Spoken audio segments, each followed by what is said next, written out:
Hello' everyone, কি খবৰ তোমালোকৰ? আশা কৰিছোঁ তোমালোক সকলোৱে ভালে কুশলে আছা। তোমালোকৰ 6 মাহিলী পৰীক্ষা কেনে চলি আছে কমেণ্ট কৰি জনাবা। নমস্কাৰ, মই দিগন্ত। আজিৰ ভিডিঅ'টো পৰীক্ষাৰ বাবে প্ৰস্তুতি চলাই থকা শিক্ষাৰ্থীসকলৰ বাবে ছুপাৰ হেল্পফুল হ'ব।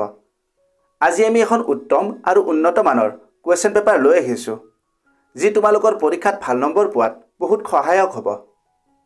সকলো তথ্য ভালদৰে আয়ত্ত কৰিবলৈ তোমালোকে এই ভিডিঅ'টো সম্পূৰ্ণ কৰি শেষলৈকে চাবা। ভিডিঅ'টো যদি তথ্য সমৃদ্ধ হয় আৰু ইয়াৰ দ্বাৰা উপকৃত হ'লে লাইক আৰু শ্বেয়াৰ কৰিবা।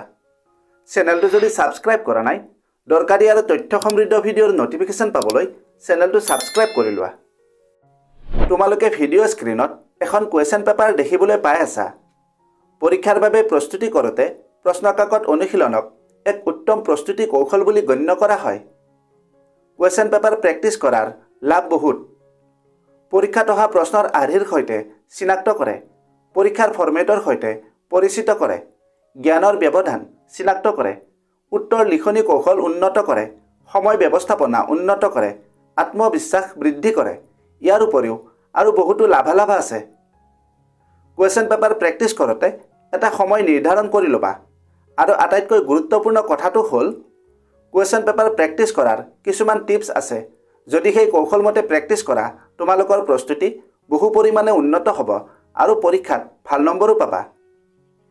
এই বিষয়ে ভিডিঅ' এটাত আলোচনা কৰিছিলোঁ।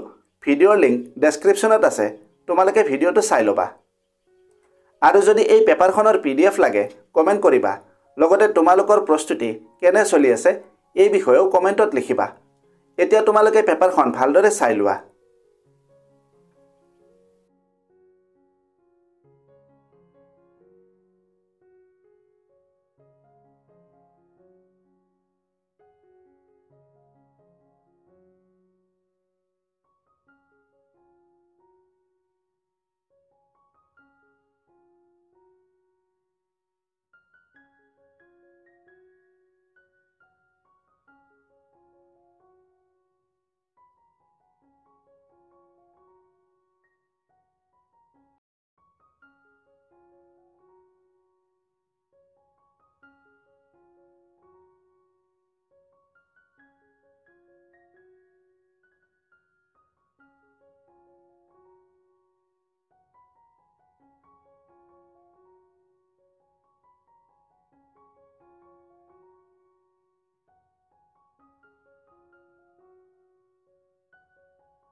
ভিডিঅ'টো যদি হেল্পফুল হৈছে তেন্তে বন্ধু বান্ধৱীৰ লগত এই ভিডিঅ'টো শ্বেয়াৰ কৰিবা আৰু লাইক কৰিবা।